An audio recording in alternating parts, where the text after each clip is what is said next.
This original WSRE presentation is made possible by viewers like you. Thank you. Good evening. Welcome to In Studio. I'm Sherry Hemminghouse Weeks.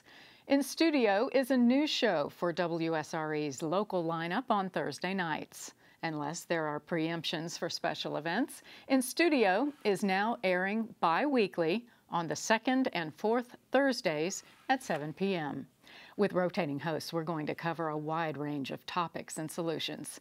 Hopefully you saw our premiere broadcast in October with Jeff Weeks. Other hosts for the broadcast are Drexel Gilbert and Ramika Vincent Leary. Tonight we're going to be visiting Cuba.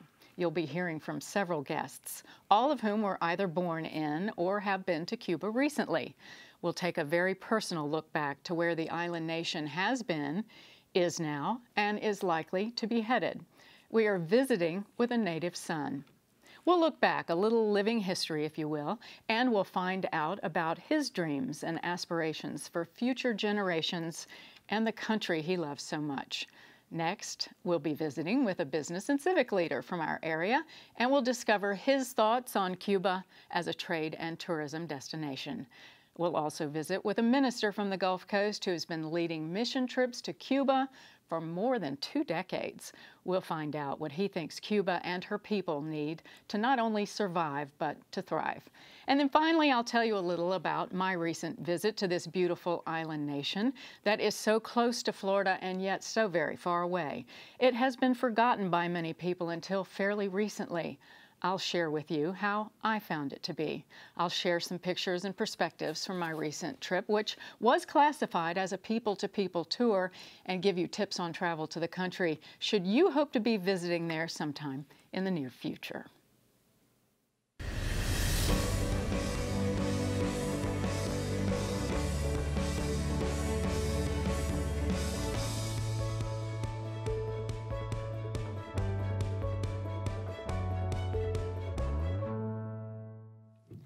As you are probably aware, the U.S. and Cuba are moving toward normalization of relations for the first time in about 50 years. In a nutshell, our two countries are talking.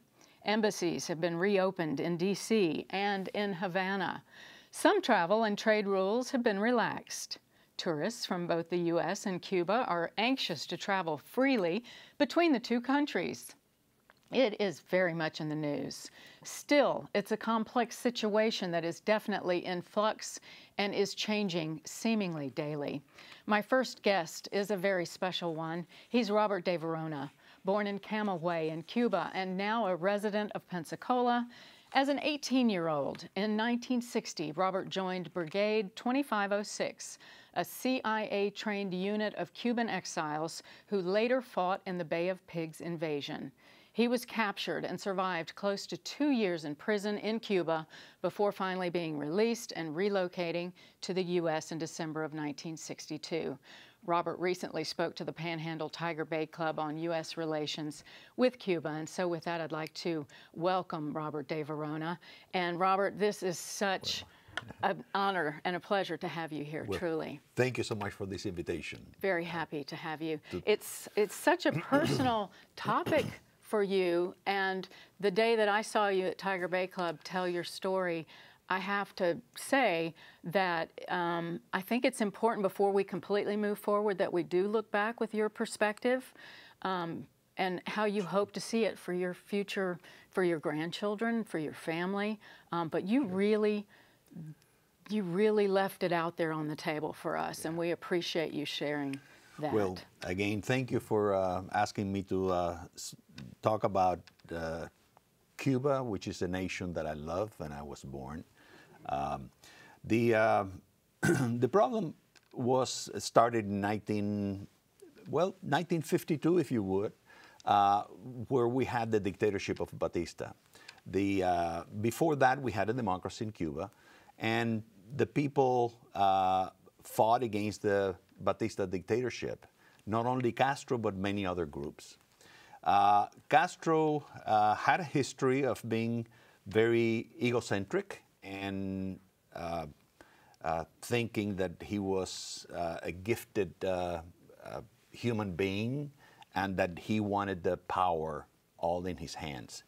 And when the Batista left Cuba in January 1st, 1959, the Castro glamour and the fighting at the mountains and the beers and all that became very glamorous, and he was the leading member of the opposition of Batista.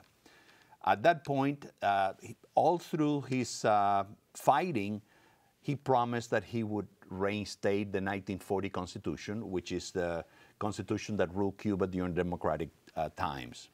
But little by little, he went after the corrupt or people that were in the government. Then he went after the Americans. Then he went after the Cubans that had large farms and so forth. And little by little, he just took over the whole economy and the whole country. I say that Castro is not a communist. Castro is just a landlord, and his farm is Cuba. He does there whatever he pleases, and the Cuban people are just his slaves. At the very beginning, they shot to death many hundreds, thousands of people, and just to set an example of the cruelty that they could exert in the Cuban people. And there was a tremendous fear. From there, one thing that they did was emphasize, and that is something that they speak highly of the education in Cuba. The reason that they did that was to indoctrinate the youth in their philosophy and the having Fidel Castro as a god, practically. Well, you told a story about that in your presentation about, what was that? Well, there were many Christian schools in Cuba, many Catholic schools, many Episcopalians and other Episcopal schools and others. And they took over all these schools. And to fight the religious beliefs of the communities, they went to the children and they asked the children to put their hands together and ask God for candy. When they close their eyes, put your hands together, ask God for candy, and now open your eyes, there's no candy. Now close your eyes, put your hands together, and ask the revolution for candy. And the teacher came around and put candy in the hands of the children. See, the revolution is real and it exists. God doesn't exist. They went after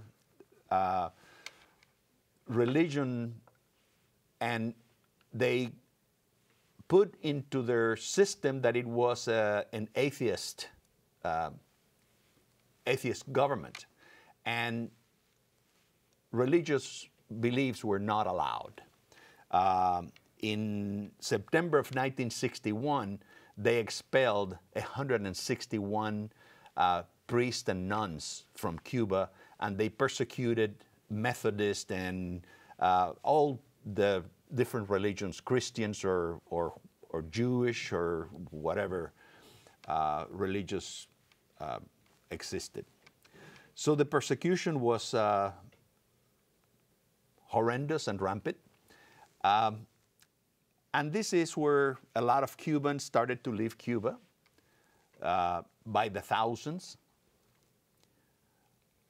And the Cubans started to organize to overthrow the Castro government.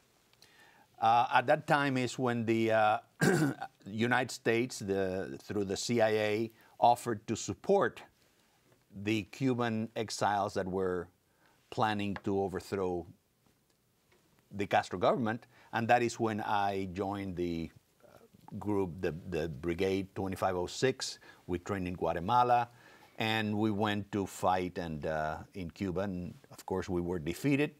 I spent a couple of years in prison, and I saw, for instance, when I was in prison in Cuba, they had this moral standards and goodness, portraying goodness. I remember hearing that they would go do raids and take homosexuals and bring them to prison and beat them up, and we could hear their screaming and so forth. I can't even imagine the trauma that must stay with you today, and the conflict when you hear that our countries are talking. We could talk for days, I'm sure. We know that, and we know what a horrendous situation that has been. There still seems to be some of that going on, that according to your presentation, people trying to have better rights for their husbands in jails and that kind of thing? Well, Castro is a genius. So was Hitler and Mussolini and Stalin. But back in the early days of the revolution, they had the Soviet Union that supported them, and they provided billions of dollars in aid yearly to the Cuban Revolution and the Castro government. When the Soviet Union collapsed, they went into horrendous economic times back in the early 90s.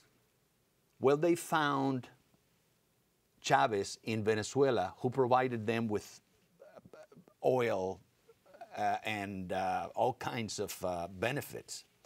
And the Venezuelan government, with Chavez, prompted the economy of Cuba.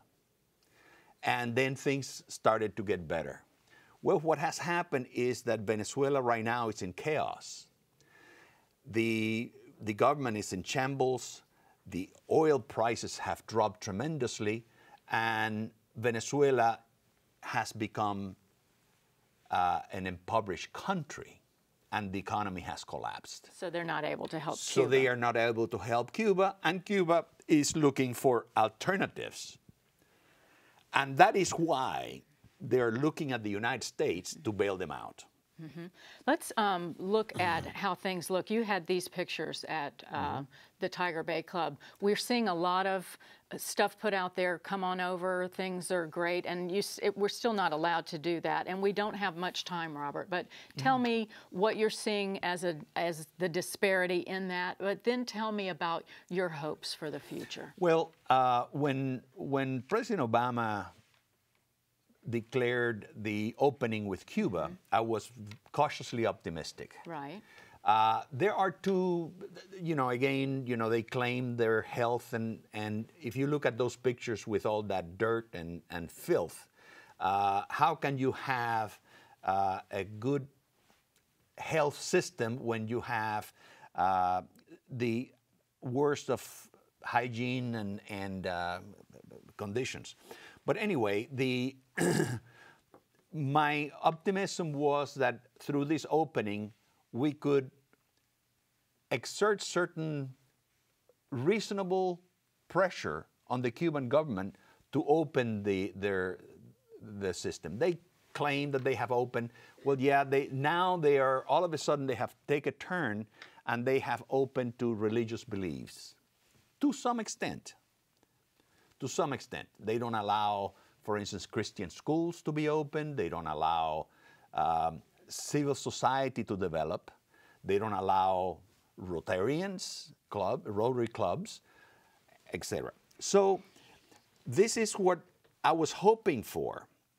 The other line, and I am afraid that is where we're going, is to ignore the rights of the Cuban people and the human rights. Here's a picture of some of the bathrooms. Yes, it's deplorable conditions. I didn't mean to interrupt you. No, the rights of the Cuban people in there. The rights of the Cuban people. But on the other hand, you have an opening, a business opening, lifting of the embargo, and having American corporations or global corporations start doing business in Cuba, making money, and having slavery salaries in Cuba, because a Cuban worker makes $10 a month. With that, somebody asked me, well, what about internet?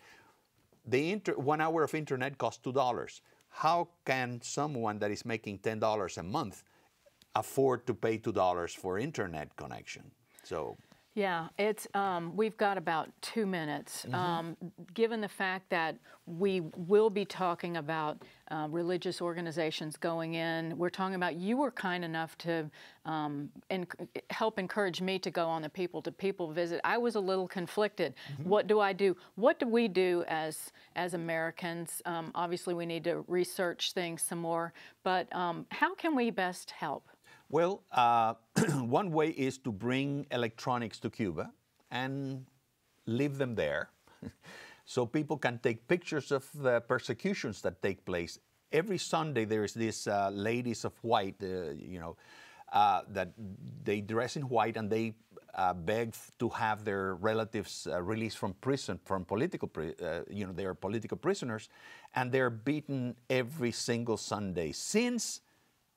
By coincidence, since Obama informed us that they were opening relations with Cuba. Since that time, they started beating them every single Sunday, including this last Sunday. So what about putting pressure on the Cuban government to allow clubs that, like Rotary and Kiwanis and the Lions Club to open offices and units in Cuba. So this is where I think that we should be pressuring because that is going to open society. Right now, the whole economy of Cuba is handled by the Castro family. I've understood that. There is no, this people-to-people visit and tourism, but no business people-to-people. If you want to invest $500,000 in Cuba with partnering with a Cuban citizen, you cannot do that. You have to go through the government. And his son, Castro's son-in-law, is in charge of the majority. He's the one that is in charge of the whole thing. It's quite an interesting situation. You are lovely to come on and share your story with us. We appreciate it. We're going to look at some other aspects, and we're going to just hope for the best with that situation, and I hope that your family and grandchildren will travel freely there and not suffer from any persecution. Well, thank you so much, and I look forward to someday being able to visit Cuba again. I am hopeful for that as well, Robert. Thank you very much. We're going to take a quick break, and when we come back, we'll be joined by Jerry Maygarden, who for the better part of 2 decades has been talking about why Cuba is ripe for American trade and democracy. We hope you'll stay right here.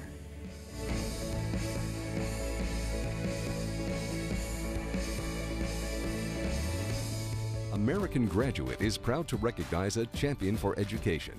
Autism Pensacola is a support group for those living with autism, and we seek to improve life for those living with autism. They have given us an opportunity to be part of our son's education, to be part of his playtime. They care about inclusion and acceptance. And our goal, of course, is to increase children's independence and help them be successful in school. We want teachers who are equipped to meet the needs of children with autism in the schools. WSRE has been a great partner with Autism Pensacola, providing us with PBS resources and helping us further our mission. We know that working together as a community, we can improve life for all of those living with autism and have great outcomes. We get to see these kids make such great gains in communication and in social skills. So it's so important for families of autism to have this wealth of information as well as support. And it's so meaningful when a parent comes to you and says, this is just what I needed for my son. It's made such a difference in my child's life. The more we do for them as children, the more positive their outcomes will be as adults. Autism Pensacola, helping children and families connect the pieces. For more stories of champions, visit americangraduate.org.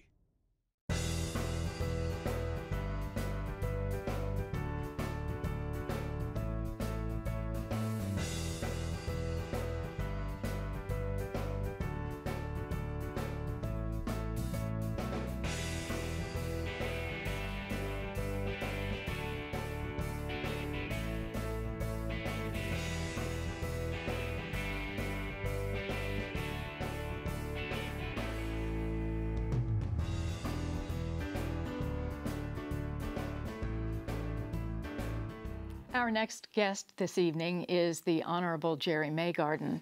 Jerry is a leader. He's been a Pensacola mayor, a majority leader for the Florida House of Representatives, and an executive with the local Chamber of Commerce.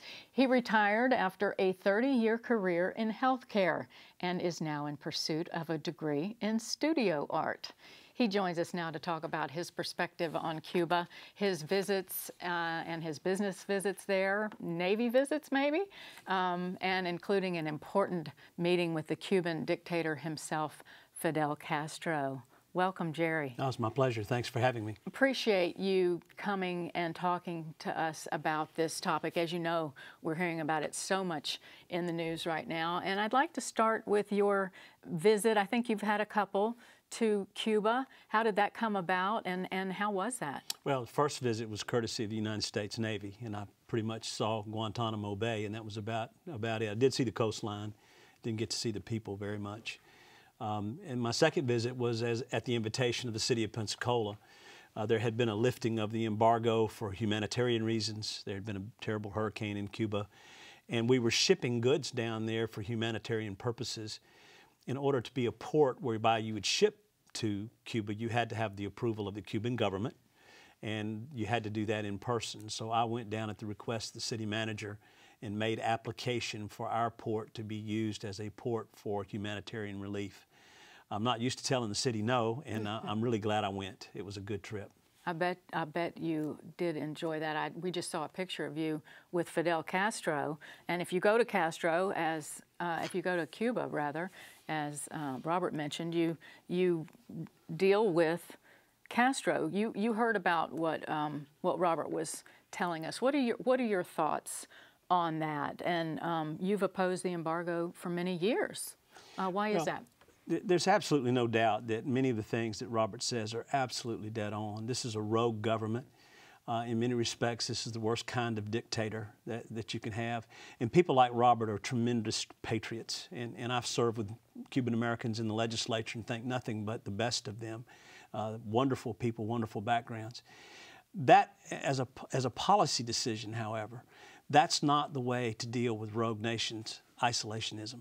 I mean, it just can't, it doesn't work very well. Embargo is part of a continuum of strategy: trade, sanctions, embargoes, blockades. Then what? The truth of the matter is, it just hasn't worked long term. And I think that America is better served if we find ways to both collaborate with and work with all nations in this hemisphere and in the southern hemisphere. This is an area in which we should exercise influence as collaborators and as cooperators, and we can't get there when it comes to one of the most significant islands in the Caribbean, Cuba, because of a long-standing relationship. Fortunately, I think the future's bright, and there's a thawing of that relationship. We will eventually outlive the Castros of the world, and things will move forward. And I actually believe the Cuban people want much of what we have, and that is not only freedom, it's access to goods and services, it's a better quality of life, and that we should be working very hard to make sure they obtain that. Robert mentioned all the things they lacked and do lack, and what I hear you saying is we need to start somewhere, and that will the hope is to ultimately benefit everyone on both sides of the straits. I jokingly say when I was in Cuba, I looked around me and I wished I was a Sherwin-Williams paint store. I mean, there's just so much need down there that you know, you could do just about anything and be of benefit to the island. The worry that it's going to just benefit the Castro family, there's some legitimacy to that, but they can't eat all the beans by themselves. So we've got to find a way in which to exercise some kind of reasonable commerce with that island. I know that credit's a problem because it's a poor nation, but we should let the people who are the minions of the economy make those decisions. They can judge risk, they can mitigate risk, they can take the risk that they're willing to run and go or no go. it shouldn't be a government. It shouldn't be a government matter. As of right now, as we tape this broadcast, we had to take cash to the island because there were not credit card situations for us to use, and that's a little disconcerting, traveling around with what you're going to need for 8 days. But I found a hopefulness in the majority of the people that we met, and also that they wanted to know Americans, and so you seem to be on that track. That seems to be your opinion. Well, I think there's some basics that need to be met in Cuba for the Cuban people, and I think we have the ability to do that. I loved Milton Friedman's quote: "If you got a choice between economic freedom and political freedom, always take economic freedom because it will demand political freedom." And I think there's some truth in that. And what we need to do is work toward a free Cuba. And I think the best road to a free Cuba is through the pocketbook, commerce. I also think the exchange that takes place, whether it be religious leaders or like the Pope's recent visit, or if it's people from academia who go down there to study Cuba and study with Cubans, or if it's doctors who go to other countries or come to that country, those kind of exchanges are healthy relationships that lead to a better understanding of who we are and who they are as people, and hopefully will set a higher standard for Cuban existence. Knowledge is power. Absolutely. Definitely. What do you see as some of the biggest trade opportunities between, I know that a number of our Chamber of Commerce has gone down, the South Baldwin Chamber of Commerce just got back this past weekend, and what do you see as the biggest business opportunities right now? I know that a beautiful port is being constructed. And the new Mariel port is going to be a major port, a destination, a jumping off place for Europe and for Asia. You know, I think the sky's the limit really kind of in Cuba. There's nothing they don't need. If you think about it, tourism's the first good spot. When I was there some years ago, the last time, there were tourists in Havana from Norway, from Canada, from Italy. So tourism's already a vital part of their economy. But America's only 90 miles away, and I'm sure a lot of people would like to go and spend their money in Cuba and to learn and experience more about the island itself. Their infrastructure is deplorable. You saw some plumbing, I think, in photographs. There's nothing about their infrastructure that doesn't need help. There's a lot of business there for engineers in our society in Cuba, and there's opportunity. The question then becomes, how do you finance that? Is it pay as you go? Are you willing to run the risk of credit? Those kinds of issues are important. What banks will be doing business down there, that's important. But overall, I think really and truly the sky's the limit. They need lumber. They need food supplies. I know people up in the northwest of our country do a great big fruit business down in Cuba, despite their ability to grow fruit throughout part of the year. So it's really the sky's the limit. We say that, and like you said, knowing what your risks are. I have heard stories of businessmen who invested quite a lot and then had a situation where Fidel decided that was his.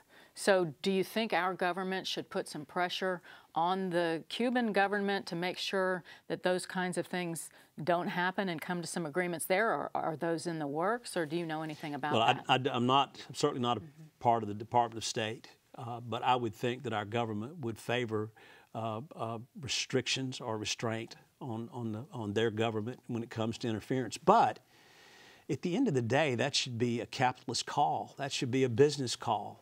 And people take risk. People lose money in Brownsville. People lose money in Houston. People lose money in a lot of different places. And they measure their risk. They take steps to mitigate the risk. And they decide to go or no go. That shouldn't be a government call. That should be a capitalist business call. And the government should not interfere with that. Now, if it can do something to protect our businesses, that's fine. But I'm not for going to war over a couple of bad loans. Right, and you make some very good points there. One of the things Robert told me, and I hear so much, and you probably hear, I want to go to Cuba before McDonald's gets there. I want to go to Havana before Starbucks is on every corner. Robert was saying, you know, back in the day, that wasn't such a bad thing because there was an international flavor there, and now it literally is crumbling. So you do continue to see significant opportunities for the island and for Americans and the back and forth exchange. Sure, I think you're going to see this mushroom slowly. It's not going to be something that people are going to run down there to invest millions of dollars in. It's going to be opportunities first taken by some of the people there that are operating restaurants out of their homes. They're operating pensions or hotels out of their homes. It's going to mushroom slowly. But in time, as people go there and spend their money there and develop the relationships it takes to grow business in Cuba, as I think Robert said, as we open the door to the Rotaries and to the Kiwanis and to the civic clubs that have an exchange and an interchange of ideas, we'll see it grow. Well, and that's why I went. I wanted to see for my own self how that was, and it is eye-opening to be able to go. You met with Fidel Castro. We showed that picture earlier. We have just a few minutes left. How did you find the man? Well, he was very lucid. He chose to speak in Spanish, although I could tell he was hanging on every English word that I said. He had an interpreter there for our benefit, but I knew just enough Spanish to know some of what he was saying. Basically, he was very curious. He wanted to know if we still had pine timber in Northwest Florida.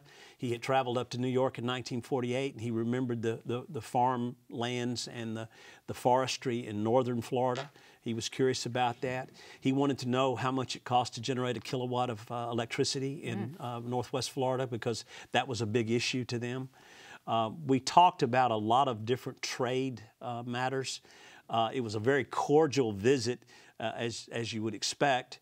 It was a standoffish sort of thing. We had a few interchanges that put both he and I on the spot. He reminded me that he felt like that he was the father of literacy in Cuba. And I told him that, well, you know, our founding father was big on education too. Jefferson said that you can't remain free and ignorant. And he said, I think Marty said that. Oh. And I said, well, Marty must have read Jefferson. So we had a little bit of an interplay, but he is every bit a world stage kind of figure. He's the last of the Cold War caricatures. Khrushchev is dead. Our own Kennedy is dead, but here's Castro still around. But he's 90 today, and he's not much of a world figure, and it's time to move on. And he's got family lining up behind him, but we'll see how that all plays out after 2018. Would you go back to the island, Jerry? Sure. I've had a chance recently to go back, and I passed it up because of the election cycle. I have two very, very dear friends running for president who do not think we should have any kind of relationship in the Caribbean with Cuba, and I did not want to create any kind of a lightning rod situation for the delegation that's headed that way. So I chose not to go.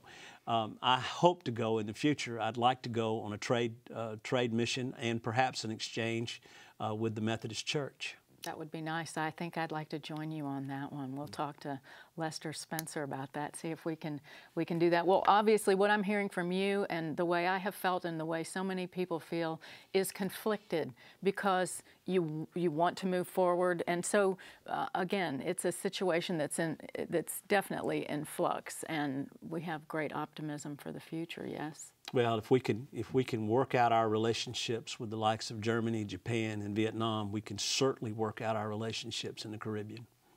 That will be nice. Jerry, thank you for your time, your expertise, and your service all around. Appreciate it very much. Thank you for having me. Absolutely. Well, we will look forward to a follow-up visit with Jerry, hopefully in the near future. And as our new program In Studio ramps up even more fully in the new year, you can expect to hear about an issue that has created quite a stir in Florida: powdered alcohol. I didn't even know about it. It can be mixed with water or juice to create a variety of drinks. Many lawmakers fear it should be banned before it even hits the store shelves. Ramika Vincent Leary will explore both sides of that issue on a future In Studio. Coming up next, Dr. Lester Spencer, senior pastor at Gulf Breeze United Methodist Church. He's just returned from yet another mission trip to Cuba. We'll ask him to shed even more light on this evening's topic. We are here tonight to explore tough issues. You've got to have people around you who aren't just laying rose petals in front of your way. And I kid you not, this is true. Trust is everything. This has been so much fun. It's about reaching people. There are more players on the world stage. The issues are more complex. We ask the questions that take us closer to the truth. What happened and what might happen. Because that's what we do. Would you like doing something like I do? I couldn't do this. I'm not qualified. I was thinking exactly the same thing.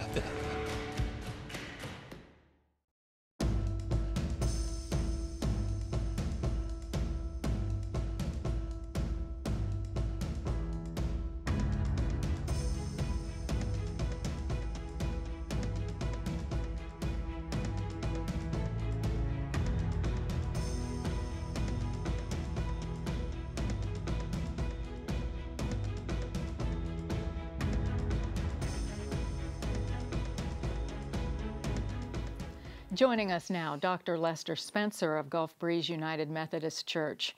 He's served as a United Methodist minister for some 31 years. He served as president of United Methodist Volunteers in Mission for 8 years and has been on their board for about 20. And in this capacity and as pastor, he has led mission teams to countries all over the world.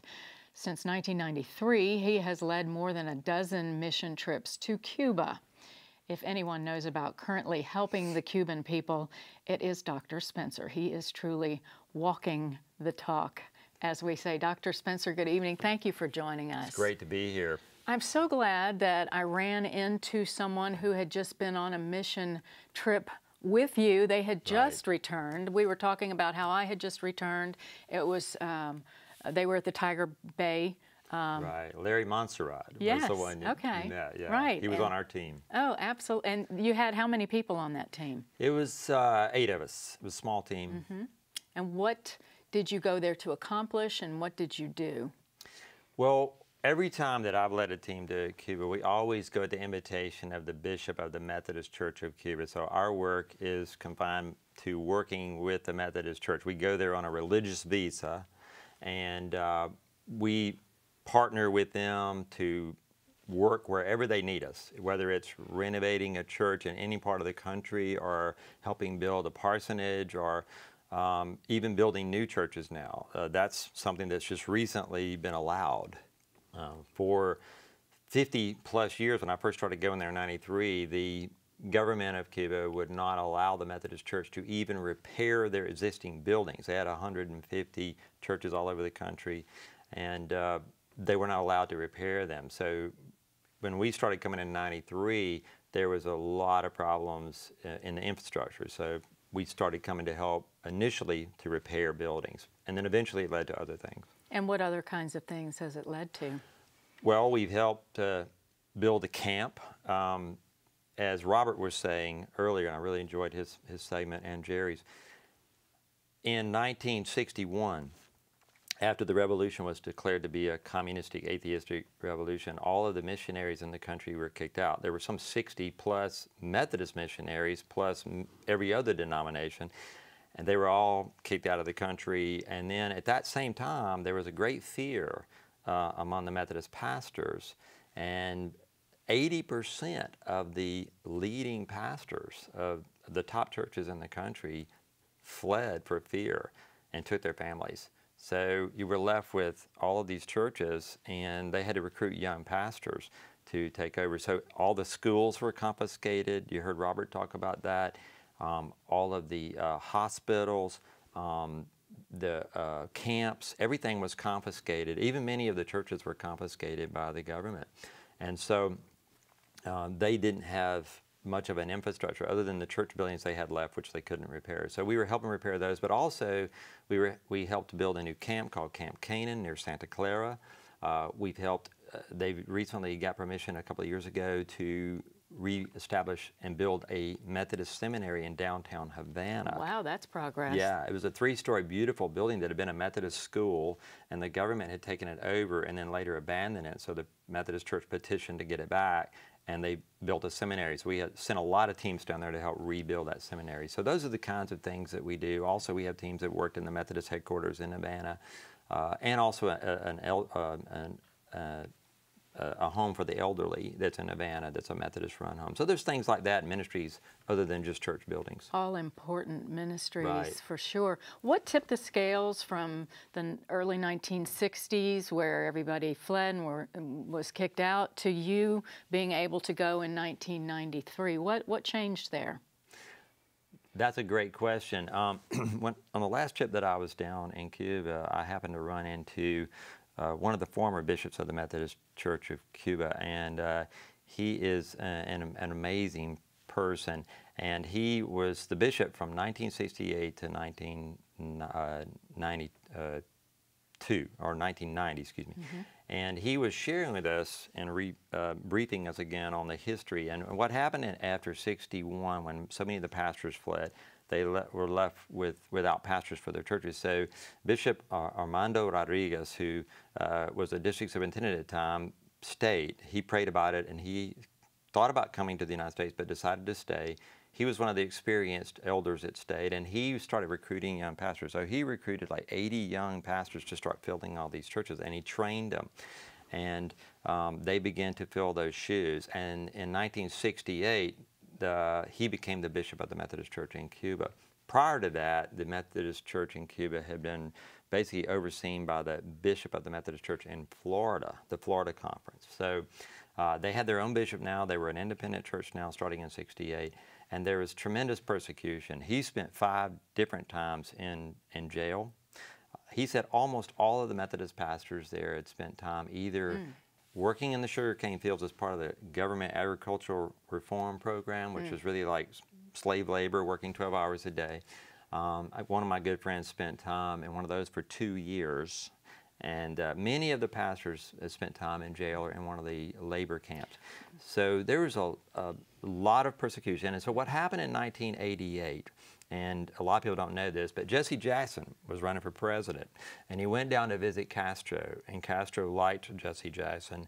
And anyway, Jesse Jackson put a lot of pressure on Castro to give the church more freedom. And that helped. And it helped a lot. And that's when the doors began to open, and the government allowed us to come in 93. We don't have much time left here, and we, again, could talk for hours about this, but what would you tell people that the biggest needs are in Cuba, and what do you tell your parishioners, and what do you intend to do moving forward? Tell us a little bit about your personal perspective. Here we have some pictures of some of your people, and you just recently went and saw the U.S. Embassy opened. Yeah. Well, that was a real highlight of the last trip, because every time I've been going down there since '93, the U.S. flag has not been flying at the U.S., what was called the, it's the embassy now, it's reopened, but it was called the intercession. There's you with the bishop there. Yeah, and that's Bishop Armando Rodriguez and his wife, and that's my wife on the far right. But yeah, it was a beautiful thing. We went over and had pictures taken at the embassy with the flag flying. That was a really moving experience. In terms of the needs of the people, I mean, they're just tremendous. I mean, the people of Cuba, as you've heard today or tonight, yeah, that's in front of the embassy there. The people of Cuba want freedom, and they want better relations with the United States. They love the United States. So many Cubans have come to the United States. Almost everybody there has a relative in the United States, and they know a lot about it. A few have traveled back and forth, but they are very interested in having an open economy. They're ready for change. I would say now privately, they won't tell you this, you know, in a public setting, Sure. but privately, I would say 95% of people that I've talked to are ready for a change. I'm sure. Tell our viewers how you found it and what you think needs to happen before just general tourism happens. There's a lot of infrastructure problems, serious economic challenges. There's beautiful parts of Cuba. It's a beautiful country, but there's a lot of poverty there, and there's a lot of renovation going on in Havana, especially in the tourist areas. So tourism has become a big thing, but not from Americans, but from Canadians, Europeans, and from other countries around the world. So I believe that Jerry is right, that we need to begin to open up things and let the freedom, let them experience a taste of a renewed economy, and that will give them a taste for freedom as well, that I think a better relationship with the United States can certainly bring in the future. And we are just about out of time, but do tell me, the last thing I want to know, the church truly is growing now. The church is booming. I mean, not just the Methodist Church, but all of the evangelical churches in Cuba are growing like wildfire. I've been to one end of the country to the other. I've had the privilege of preaching in many churches, large and small, and every single service you go to, whether it's on a Sunday or in the middle of the week, it's always packed, and it's full of young people that have been taught atheistic communism all their life, and they're looking for something more. They want and know that there's something more to life than just the state and what can be offered. They want a deeper relationship, and they want a relationship with God, but they believe in the spiritual life, and they want something more, and they yearn and hunger for it, and they're filling up the churches. And the Methodist Church in Cuba, I'm proud to say, is booming, and it's growing like wildfire. Wonderful. And I know that you'll be on more missions, and just thank you for all of that service, because that's hard work. It's hot. Facilities are not always what they should be, and we appreciate that very much. Thank you for having me. Absolutely. Thank you, Dr. Spencer. We'll talk to you again sometime soon. Look forward to it. Well, we will take a break now, and when we come right back, I will share current rules and restrictions concerning individual travel to Cuba. I'll show you some pictures from my recent trip and tell you a little about my impressions as an American citizen and a journalist. Stay with us.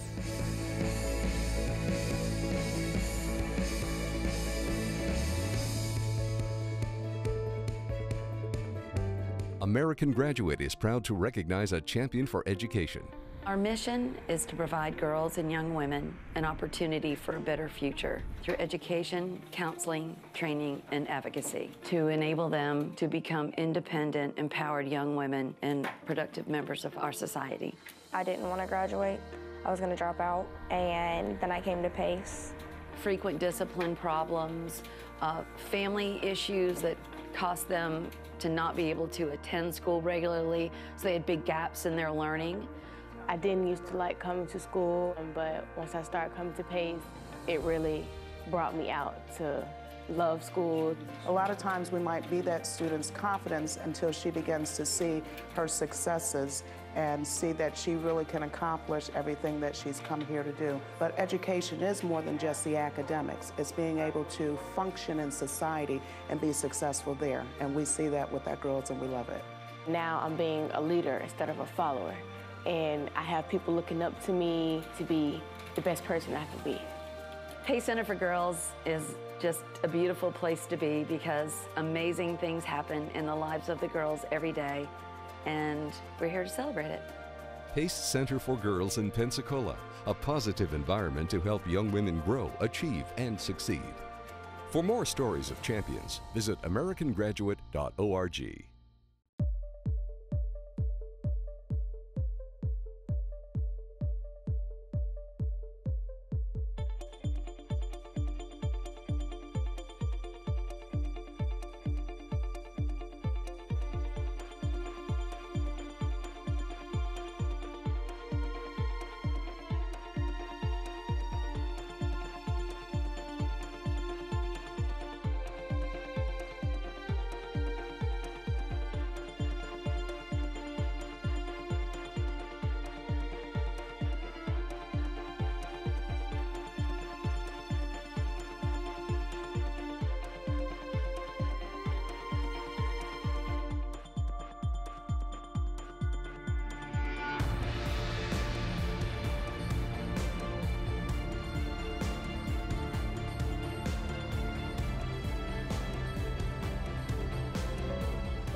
Well, I was fortunate enough to be invited recently by my father on a people-to-people tour that was put together by the San Antonio Chamber of Commerce. He's very involved in the San Antonio area and has run a number of businesses there. I was able to join my dad, sisters, and an incredibly diverse group of people, most of them from Texas, but also from other parts of the country. And I would tell you that we all bonded in a real special way during the trip. We all knew that we were incredibly lucky to be treated to all of the best that Cuba had to offer. Obviously, we were watched fairly closely, and they wanted to let us know the good things that were available there. It was an 8-day tour, and it was called Cuba, A Tale of Four Cities.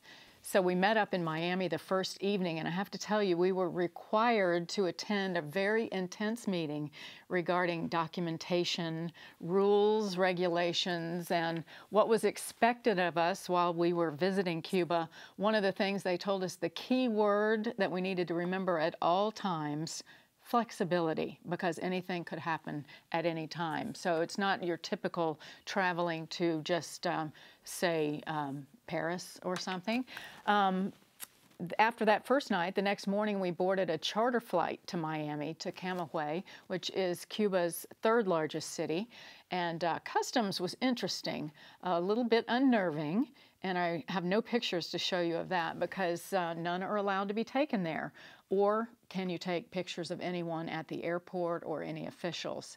So that's something to keep in mind if you ever hope to go. The first thing that let us know we were definitely in Cuba as we pulled away in our chartered bus with our Cuban tour director was a very large sculpture. You can see this, this type of thing is just everywhere. As you may imagine, political signage is very prominent all around the country. Robert shared with us some about how things have been indoctrinated into people for so many generations. I understand some of that is lessening, and as these relations continue, I think we'll see even more lessening of that, but some of it is historic, and people will want to see that down the road. But for 7 days and nights, we were treated to tours in and around many of the cities and villages. There's my dad right there, Roger Hemminghouse. We really had a great time. We met wonderful people, and we saw beautiful sights. That's in one of the paladars. We were served homemade Cuban dishes in paladars, and we were able to visit with restaurant owners, and they all had lovely things to say. We got to ride in some antique American cars, which that's a real treat when you look around the streets of Cuba, and it's like an American 57 Chevy museum everywhere you look. That was a lot of fun. We went to art galleries. There's me in Revolution Square in a pink Ford, 50s Ford of some kind, I don't know, but that was a treat. A potter here that we were able to visit with at a pottery studio in Camagüey. He was very nice and very happy to have Americans in his country, and he told me extensively about that through a translator. We saw flamenco performances, and we went to the King Ranch. That is owned by we sat in a room that Castro took over when he needed a place to stay. So just living history, really. We had exchanges with people in Trinidad and Cienfuegos. We saw cigars being made, and we took salsa dancing lessons. Here is very near the Bay of Pigs, that picture we just saw there, which was extremely sobering. Then this was fun. We met a former Cuban baseball player, and I had him sign that baseball there to my son, who played a lot of baseball. We saw schools, as you can see here, very colorful country, everything painted with all the different colors to contrast the white sands around. We saw sugarcane farms, and we saw a lot of the countryside. We were able to take supplies to schools in villages, and we saw and visited with school mistresses in Old Havana who were running schools. We saw their PE classes, And I must tell you, it was wonderful. There's an artist in Trinidad. I asked if he minded. We were told to make sure we asked anyone we took a picture of if they minded. And you can see he didn't mind a bit. He was having a lovely day in Trinidad. But it was wonderful and it was sad all at once. When we pulled into Havana along the historic Malecón, I heard remarks about how the once vibrant city looked a little bit like a war zone. Beautiful architecture was crumbling. This picture right here is just showing you how people are connecting. But some of the buildings are being restored, and this gentleman here is making cigars, and our tour had so much fun with that. I could really go on for days, but my takeaway was this: there is beauty and there is squalor. We saw it all in the eyes of the people that we met. There is so much to be done, but our countries are talking, and many of our people, as you saw Sally and Abel in that shot there, are doing, and that's wonderful. This situation is one that is definitely still moving. It's a moving target. It's in flux, but many, as you've heard tonight, are hopeful.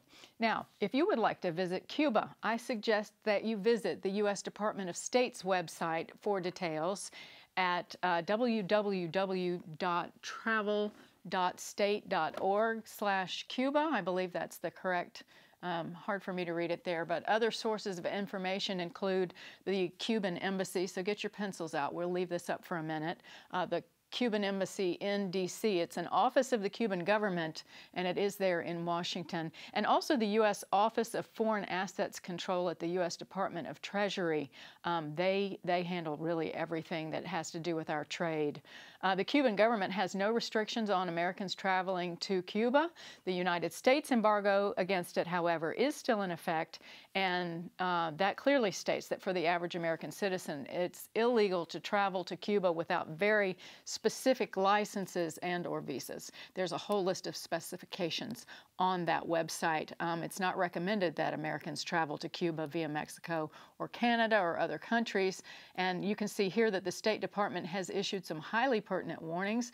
A portion of this one reads, U.S. citizens traveling to Cuba should be aware that the Cuban government may detain anyone at any time for any purpose, and they should not expect that Cuba's state security of judicial systems will carry out their responsibilities according to international norms. Just know that. So if you do get special permission and go tomorrow, I suggest that you be an adventurous traveler at this point in time, one that's used to being flexible.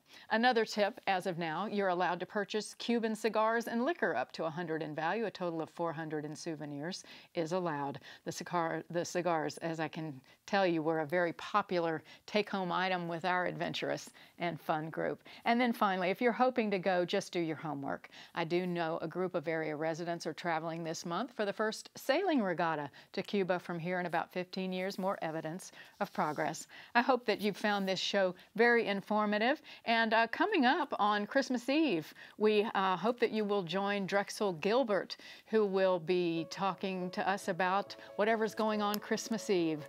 Until then, good night. I'll see you on a future edition of In Studio. And in the meantime, I'll be in your own backyard. Take care.